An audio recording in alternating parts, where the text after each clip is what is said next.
Was friendship important for Jesus? Extremely. We're going to talk about three aspects with this in this video today. First of all, how do we know that it was important for him? Second of all, what does it even mean to be a friend? And third of all, a key to friendship that we're going to learn about in what we're living today. Because today we're remembering the day when Christ began his passion there in Gethsemane. And there's a really key aspect that he shows us about what friendship means there. First of all, how do we know that friendship was important for Christ? We know that because when we look at the gospel passage, 3 times he asked the apostles to watch with him and stay awake for an hour. 3 times. Now, is Jesus going there and just saying, hey guys, if I'm not sleeping, you're not sleeping either? No, that's not what he said. What he said is, you who are my friends, can you come and stay with me? I need you with me. It's a person who's in one of his moments of greatest suffering in his entire life. And he's saying to his friends, can you come and be with me? He's not asking them to carry the cross. He's not asking them to die on the cross.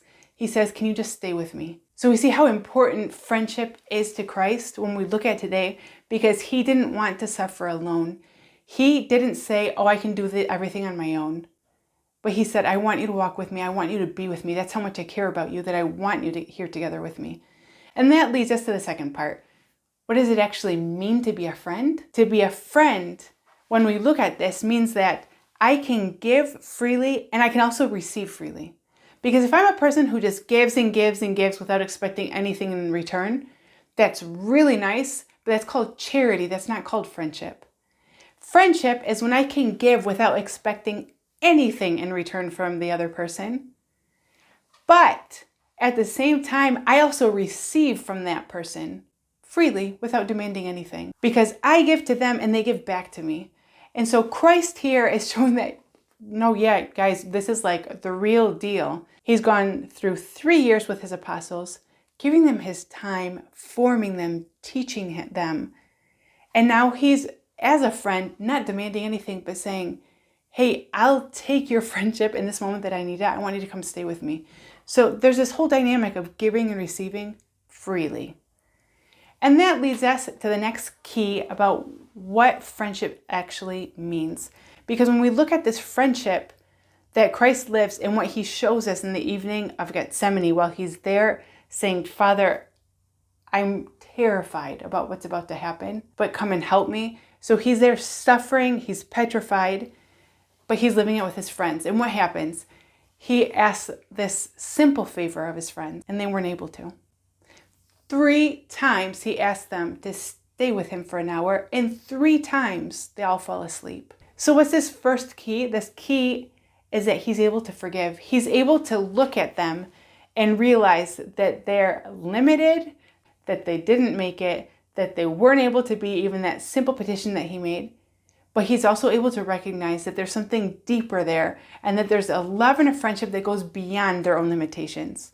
And that also shows us how important it is not only to forgive, but also to ask forgiveness. Because Peter 3 times falls asleep on him.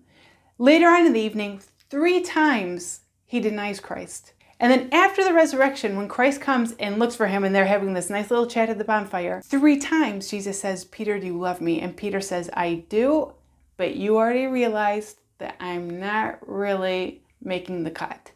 And Christ, what he does there is he says, Peter, I trust you and I'm going to give you my sheep. So he's saying, yeah, I totally recognize that. Super clear here that you're not always the one who's like sticking through here with me, but your heart's there and I'm able to recognize that. And I can recognize that even more so when you are able to ask forgiveness and say, hey, I love you, even though I'm not always capable of showing it. And that's when Christ is able to trust in him even more. So what we learned today in the passage of Gethsemane is that Christ is calling us not only to be good friends among each other, giving freely, forgiving and asking forgiveness, receiving freely, but he also is saying, I want you to be that kind of friend for me. He's saying today, can you be that friend? And so ask yourselves today in a brief moment of prayer, what am I receiving from Christ as a friend? And what am I giving back to him as well?